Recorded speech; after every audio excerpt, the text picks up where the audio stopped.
ഇന്ന് ഈ ടോപ്പിക് നമ്മൾ എടുക്കാനുള്ള ഒരു പ്രധാന കാരണം, ഞാൻ ട്രെയിനിങ് എല്ലാം കഴിഞ്ഞ് പല ഫീഡ്ബാക്ക് സെഷനിലൊക്കെ പോകുന്ന സമയത്ത് പലപ്പോഴും ഞാൻ മനസ്സിലാക്കിയ ഒരു കാര്യം, ഒരു 50% ആൾക്കാരിലും പ്രശ്നം എന്ന് പറയുന്നത് പണത്തിലോ ജോലിയിലോ അല്ലെങ്കിൽ ബിസിനസ്സിലോ ഒന്നുമല്ല, മറിച്ച് ദാമ്പത്യ ജീവിതത്തിലാണെന്ന് മനസ്സിലാക്കുന്നു. ചിലപ്പോൾ പണം ഉണ്ടാവും, നല്ല ജോലി ഉണ്ടാവും, നല്ല സുഹൃത്ത് ബന്ധങ്ങൾ ഉണ്ടാവും, പക്ഷെ ജീവിതത്തിൽ മനസമാധാനം ഇല്ലാത്ത ഒരവസ്ഥ, പ്രത്യേകിച്ചും ദാമ്പത്യ ജീവിതത്തിൽ. ഭർത്താവ് എന്നെ ഉപേക്ഷിച്ചു പോയി, അല്ലെങ്കിൽ ഭാര്യ എന്നെ ഉപേക്ഷിച്ചു പോയി, പിന്നെ അവൾ എന്നെ എപ്പോഴും ഒറ്റപ്പെടുത്തുന്നു, തീരെ എന്നെ ശ്രദ്ധിക്കുന്നില്ല, കുട്ടികളുടെ കാര്യത്തിൽ ശ്രദ്ധയില്ല, നിങ്ങൾ ഒന്ന് പുറത്തു പോയിട്ട് കുറെ കാലമായി, വിവാഹബന്ധം വേർപ്പെടുത്തിയാണ് ഞാൻ നോട്ടീസ് കൊടുത്തിരിക്കുന്നു, ചിലപ്പോൾ പറയും ബന്ധം വേർപ്പെടുത്തിയതാണ് എന്നിങ്ങനെയുള്ള പരാതികളൊക്കെ നമുക്ക് കേൾക്കാറുണ്ട്. എന്താണ് ഇതിന് കാരണം എന്ന് നമുക്കൊന്ന് പരിശോധിക്കാം. നമ്മൾ മൈൻഡ് പ്ലസിൽ ദിവസവും പങ്കെടുക്കുന്നത് മനസ്സിനെ, നേരത്തെ സുനിത മേഡം പറഞ്ഞ പോലെ, മനസ്സമാധാനം കിട്ടുന്നതിന് വേണ്ടിയാണ്. എന്നാൽ ഇത് എത്ര പേർ ദാമ്പത്യ ജീവിതത്തിൽ പ്രാവർത്തികമാക്കുന്നുണ്ട് എന്ന് പരിശോധിക്കേണ്ടതാണ്. പലപ്പോഴും സ്വത്തുക്കൾ കിട്ടുന്നതിനും പണം കിട്ടുന്നതിനും നല്ല ജോലി കിട്ടുന്നതിനും ഒക്കെ നമ്മൾ ബോർഡറിംഗ് ടെക്നിക്ക് പോലുള്ള ടെക്നിക്കുകളൊക്കെ ഉപയോഗിക്കാറുണ്ട്. പക്ഷെ വിവാഹം എന്ന ഒരു കാര്യം, വിവാഹം കഴിക്കാൻ കാണിക്കുന്ന താല്പര്യം പലപ്പോഴും വിവാഹത്തിന് ശേഷം കാണിക്കുന്നില്ല എന്നതാണ് സത്യം. ദിവസം കഴിയുന്തോറും അതിന്റെ മാധുര്യം കുറഞ്ഞു വരികയാണ് ചെയ്യുന്നത്. പൊതുവെ പറയാറുണ്ട്, പെണ്ണ് കെട്ടിയാൽ കണ്ണുപൊട്ടിയെന്ന്. എന്താണ് ഇതിന്റെ പ്രധാന കാരണം എന്ന് നമുക്കൊന്ന് പരിശോധിക്കാം. മനസ്സിന്റെ നിയമത്തെ ശരിയായി ഉപയോഗിക്കാൻ പറ്റാത്തതാണ് ഇതിന് കാരണമെന്നാണ് പറയപ്പെടുന്നത്. അതായത് ഉപബോധ മനസ്സിനെയും ബോധ മനസ്സിനെയും അനുരഞ്ജനപ്പെടുത്തിക്കൊണ്ട് നമുക്ക് ജീവിക്കാൻ കഴിയുന്നില്ല. രണ്ടുപേരും ഒരേ കാര്യത്തിന് അനുരഞ്ജനത്തോടെ പ്രാർത്ഥിക്കുന്നതൊക്കെ ഇതിന് നല്ലതാണ്. നമ്മുടെ ജീവിതത്തിലെ അഭിലാഷങ്ങളെയും ആദർശങ്ങളെയും ആദരിക്കുന്നത് വഴി നമുക്ക് സുന്ദരമായ ഒരു ജീവിതം കെട്ടിപ്പടുക്കുന്നത് എങ്ങനെയാണെന്ന് നമുക്കൊന്ന് നോക്കാം. അതിന് നമുക്ക് വേണ്ടത് നല്ലൊരു ഭർത്താവും നല്ലൊരു ഭാര്യയുമാണ്. എങ്ങനെയാണ് നമുക്ക് ഒരു ആദർശ ഭാര്യയെ നമുക്ക് ലഭിക്കുക എന്ന് നമുക്കൊന്ന് പരിശോധിക്കാം. അതിനു മുമ്പ് ദി മീനിങ് ഓഫ് മാരേജ് എന്താണെന്ന് പരിശോധിക്കാം. Marriage to be a real must first be on a spiritual basis. വിവാഹം ആധ്യാത്മികമായ അടിത്തറയിൽ നിന്നാണ് ആരംഭിക്കുന്നത് എന്നാണ് പറയുന്നത്. It must be of the heart and the heart is the chalice of love. ഹൃദയമാണ് സ്നേഹത്തെ ചലിപ്പിക്കുന്നത്. And honesty, sincerity, kindness and integrity are also forms of love. സത്യസന്ധത, ആത്മാർത്ഥത, ദയ, ഉയർന്ന ധാർമ്മിക ബോധം, ഇവ സ്നേഹത്തിന്റെ സവിശേഷതകളുമാണ്. Each partner should be perfectly honest and sincere with others. ഒരാൾ സ്വാർത്ഥ താല്പര്യത്തെ സംരക്ഷിക്കാനാണ് വിവാഹം കഴിക്കുന്നതെങ്കിൽ അത് സത്യസന്ധമായ വിവാഹമല്ല. ഒരു ഉദാഹരണം പറയുകയാണെങ്കിൽ, ഭർത്താവ് ഭാര്യയുടെ സ്വത്ത് മോഹിച്ചാണ് അല്ലെങ്കിൽ അവരുടെ സൗന്ദര്യം മാത്രം മോഹിച്ചാണ് വിവാഹം കഴിക്കുന്നതെങ്കിൽ അത് സത്യസന്ധമായ ഒരു വിവാഹമല്ല. അതുപോലെ തന്നെ ഭാര്യ എന്നെ പ്രൊട്ടക്റ്റ് ചെയ്യാൻ ഒരാൾ വേണം, അല്ലെങ്കിൽ എന്നെ ഭാവിയിൽ, അതായത് വയസ്സാവുന്ന സമയത്ത് നോക്കാൻ ഒരാൾ വേണം എന്നുള്ള രീതിയിലാണ് വിവാഹം കഴിക്കുന്നതെങ്കിൽ അതും സത്യസന്ധമായ വിവാഹമല്ല. ഇത് രണ്ടും ബോധ മനസ്സിന്റെയും ഉപബോധ മനസ്സിന്റെയും പ്രവർത്തനത്തെ ആശ്രയിച്ചിരിക്കും എന്നാണ് പറയുന്നത്. ഇത് the power of sub conscious mind എന്ന പുസ്തകത്തെ ആസ്പദമാക്കി, ജോസഫ് മൊഫി എഴുതിയ പുസ്തകമാണ്, അതിനെ ആസ്പദമാക്കിയാണ് ഈ ഇന്നത്തെ സെഷൻ കൈകാര്യം ചെയ്യുന്നത്. ഇനി how to attract an ideal husband, നമുക്ക് യോജിച്ച ഒരു മാതൃക പുരുഷനെ എങ്ങനെ അട്രാക്ട് ചെയ്യാൻ നോക്കാം.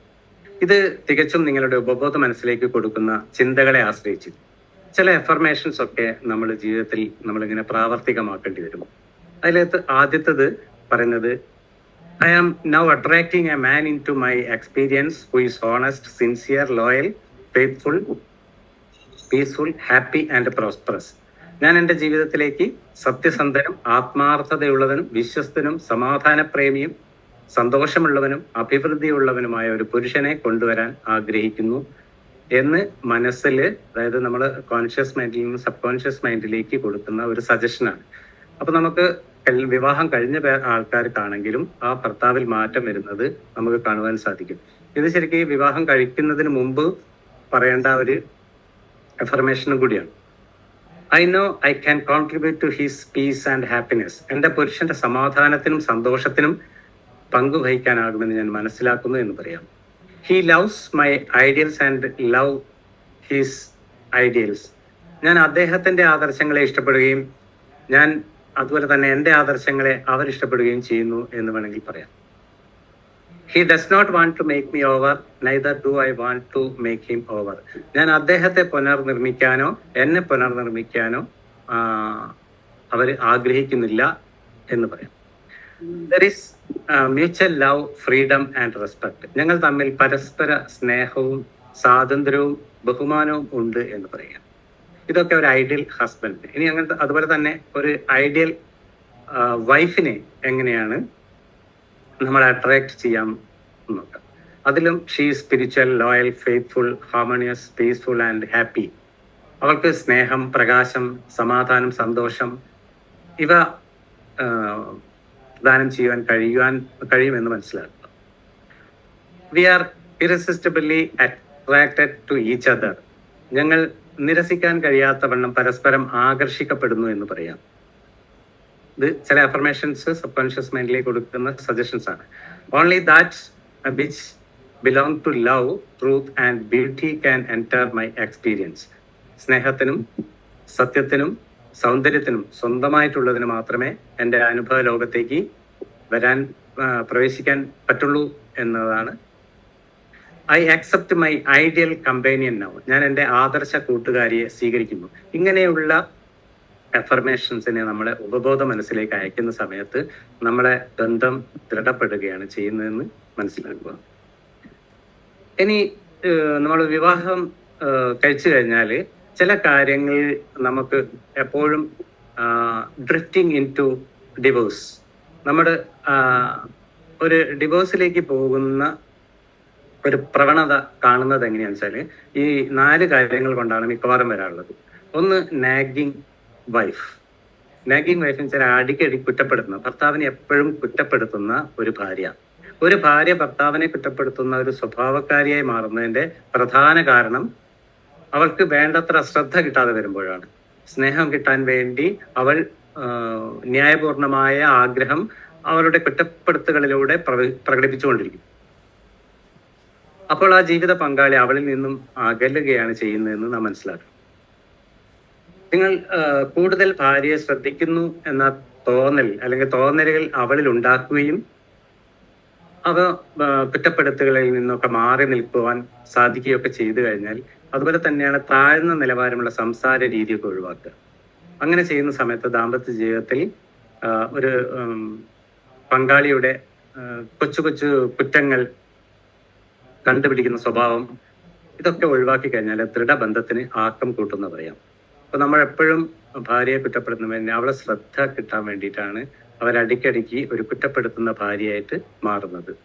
അപ്പൊ അത് വിവാഹ ബന്ധത്തിലേക്ക് നീങ്ങുന്ന ഒരു ഘടകമാണ്. ഇനി രണ്ടാമതാണ് ബ്രൂഡിങ് ഹസ്ബൻഡ്. ബ്രൂഡിങ് ഹസ്ബൻഡ് വെച്ചാൽ ഭാര്യയുടെ പ്രവൃത്തിയിലോ അല്ലെങ്കിൽ സംസാരത്തിലോ അവൾ ചെയ്യുന്ന കാര്യങ്ങളിലൊന്നും അതൃപ്തനായിട്ട് കുറെ നേരം ചിന്തയിലാണ്ടിരിക്കുകയും ദുഃഖിതനായൊക്കെ കാണപ്പെടുന്ന ഒരു ഭർത്താവിനെയാണ്, ഒരു രോഗിയെ പോലെയായിരിക്കും അദ്ദേഹം ജീവിക്കുന്നുണ്ടാവുക. അങ്ങനെയാണ് ബ്രൂഡിങ് ഹസ്ബൻഡ് എന്ന് പറയുന്നത്. പിന്നെ നമ്മുടെ ജീവിതത്തിൽ ഏറ്റവും വിവാഹത്തിൽ നമ്മൾ ശ്രദ്ധിക്കേണ്ട ഒരു കാര്യം, നമ്മൾ ഒരു തെറ്റ് ചെയ്യുന്നത് നമ്മൾ അറിയാതെ, ദി ഗ്രേറ്റ് മിസ്റ്റേക്ക് എന്നാണ്. നിങ്ങളുടെ വിവാഹ പങ്കാളിയെ കുറിച്ചുള്ള കുറ്റപ്പെടുത്തലുകൾ അയൽക്കാരുമായി ചർച്ച ചെയ്യപ്പെടുകയാണെങ്കിൽ, അയാൾ ബന്ധുക്കളുമായി അത് ചർച്ച ചെയ്യപ്പെടുകയാണെങ്കിൽ നിങ്ങൾ ചെയ്യുന്ന ഏറ്റവും വലിയ അപരാധങ്ങളിൽ ഒന്നാണെന്നാണ് പറയാം. നിങ്ങളുടെ വിവാഹ ജീവിതത്തിലെ സന്തോഷപ്രദകരമല്ലാത്ത കാര്യങ്ങളെ പറ്റി ഒരിക്കലും സുഹൃത്തുക്കളോട് പറയരുത്. നമ്മൾ തമ്മിലുള്ള വഴക്കുകൾ നിങ്ങളിൽ തന്നെ സൂക്ഷിക്കുക. നിങ്ങളുടെ ജീവിത പങ്കാളിയെ കുറ്റപ്പെടുത്തുന്നതിൽ നിന്നും വിമർശിക്കുന്നതിൽ നിന്നും നമ്മൾ മാറി നിൽക്കണം.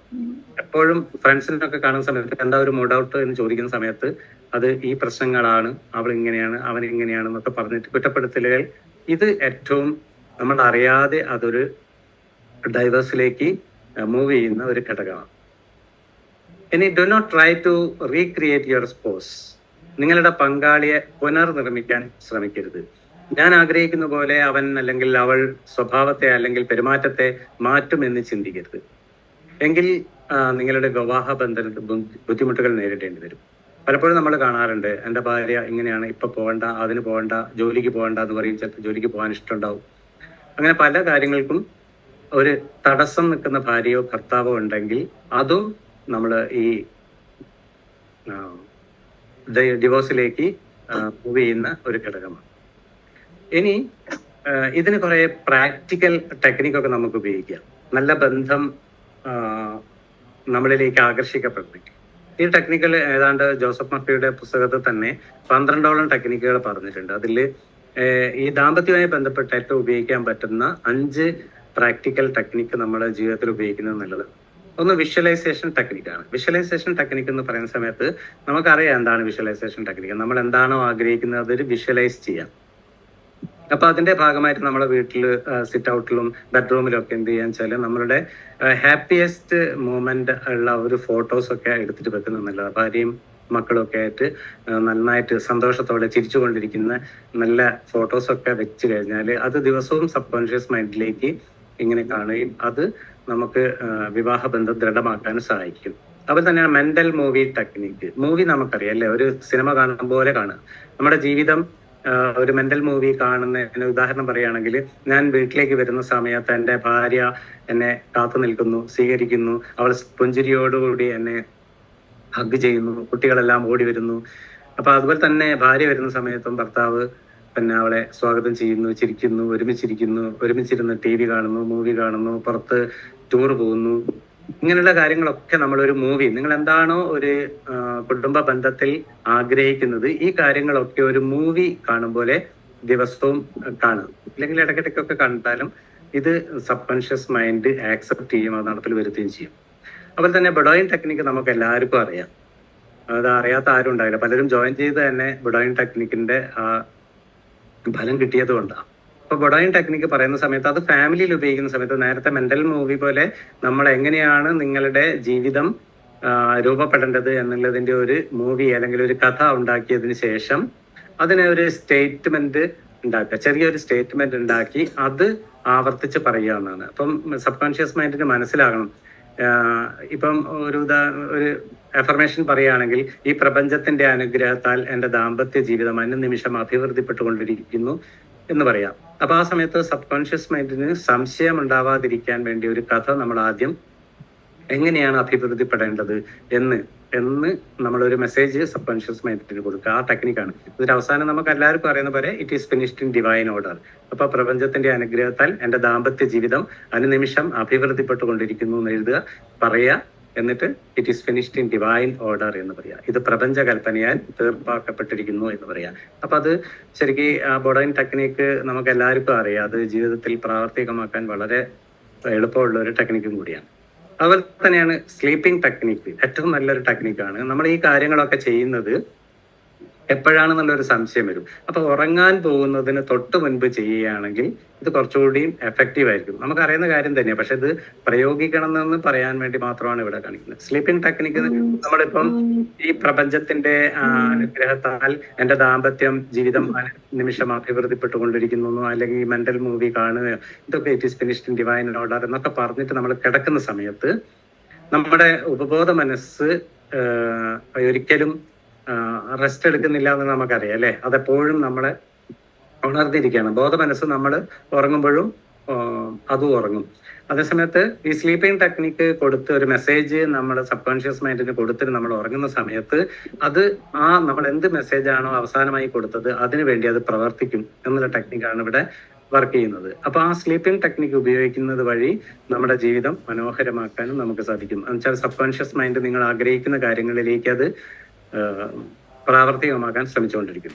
ഇപ്പൊ ഇതിന് ശ്രദ്ധിക്കേണ്ട ഒരു കാര്യം എന്താ വെച്ചാൽ, രാവിലെ ഈ ഉണർന്ന ഉടനെ തന്നെയും ഉണരുമ്പോഴും നമ്മൾ ഈ മെസ്സേജ് വീണ്ടും പറഞ്ഞുകൊണ്ട് അല്ലെങ്കിൽ ഈ മെസ്സേജ് സബ് കോൺഷ്യസ് മൈൻഡിന് കൊടുത്തുകൊണ്ട് ഉണരുകയും ചെയ്യുക എന്നുള്ളതാണ് സ്ലീപ്പിംഗ് ടെക്നിക്ക്. പിന്നെ ഏറ്റവും പ്രധാനപ്പെട്ടതാണ് താങ്ക് യു ഗിവിംഗ് ടെക്നിക്ക് എന്ന് പറയും. അത് ഗ്രാറ്റിറ്റ്യൂഡ് നമ്മളെല്ലാവരും പ്രാക്ടീസ് ചെയ്യുന്ന, പക്ഷെ നമ്മൾ കണ്ണിനും മൂക്കിനും പിന്നെ എനിക്കുള്ള കാറിനും വീടിനും ഒക്കെ നമ്മൾ ഗ്രാറ്റിറ്റ്യൂഡ് എഴുതും. പക്ഷെ പലപ്പോഴും ഞാൻ പലപ്പോഴും ഡിസ്കസ് ചെയ്ത ആൾക്കാരിൽ പലരും ഗ്രാറ്റിറ്റ്യൂഡ് എഴുതുന്ന സമയത്ത് ആ ഫാമിലിയെ കുറിച്ച് പലപ്പോഴും എഴുതാറില്ല. അപ്പൊ അതുകൂടി ഇതിൻ്റെ അകത്ത് നന്നായിട്ട് ഉൾപ്പെടുത്തുക. എന്താ വെച്ചാല് എനിക്ക് നല്ലൊരു ഫാമിലി ഉണ്ട്, അപ്പൊ ആ ഫാമിലി തന്നതിന് എനിക്ക് നല്ലൊരു ദൃഢബന്ധമുള്ള അല്ലെങ്കിൽ നല്ല ഭർത്താവിനെ തന്നതിന് നന്ദി, അല്ല നല്ല ഭാര്യയെ തന്നതിന്, നല്ല മക്കളെ തന്നതിന് നന്ദി. ഞങ്ങൾക്ക് അങ്ങനെയുള്ള കാര്യങ്ങളൊക്കെ ഉപയോഗിച്ച് എല്ലാത്തിനും ഫാമിലിയായിട്ട് ബന്ധപ്പെട്ട എല്ലാ കാര്യങ്ങളും അനുവർത്തിച്ചുകൊണ്ട് നമുക്ക് ഒരു നല്ല ഒരു ഗ്രാറ്റിറ്റ്യൂഡ് പ്രാക്ടീസ് ചെയ്യാൻ പറ്റും. ഇത് ഈ 5 കാര്യങ്ങളും നിങ്ങൾ ഒരു പ്രാക്ടിക്കൽ ടെക്നിക്ക് ജീവിതത്തിൽ കൊണ്ടുവരികയാണെങ്കിൽ ദാമ്പത്യ ജീവിതം അതിമനോഹരമായിരിക്കും. ഇനി പ്രേ ടുഗദർ ആൻഡ് സ്റ്റേ ടുഗദർ എന്ന 3 ടൂളാണ് നമ്മുടെ ജോസഫ് മർഫി നമ്മുടെ പിന്നെ power of sub conscious mind എന്ന ബുക്കിൽ പറഞ്ഞിരിക്കുന്നത്. ഒന്നിച്ച് നിൽക്കുകയും ഒന്നിച്ച് പ്രാർത്ഥിക്കുകയും ചെയ്യാം. അതിൽ ഫസ്റ്റ് സ്റ്റെപ്പ് എന്ന് പറഞ്ഞാൽ never carry over from one day to another accumulated irritations arising from little disappointment. ഇത് നിർബന്ധമായിട്ടും ചെയ്തിരിക്കേണ്ട ഒരു കാര്യമാണ്. ഒരു ദിവസം ഉണ്ടാകുന്ന ചെറിയ ചെറിയ നിരാശകളിൽ നിന്നോ അല്ലെങ്കിൽ പ്രകോപനമായ വസ്തുക്കളിൽ നിന്നോ അത് അടുത്ത ദിവസത്തിലേക്ക് കൊണ്ടുവരാൻ പാടില്ല. അതുപോലെ തന്നെ രാത്രി ഉറങ്ങാൻ പോകുന്നതിന് മുമ്പ് എന്തെങ്കിലും തെറ്റ് ചെയ്തു പോയിട്ടുണ്ടെങ്കിൽ അതിന് മാപ്പ് ചോദിക്കുന്ന ഒരു ശീലമാക്കുക.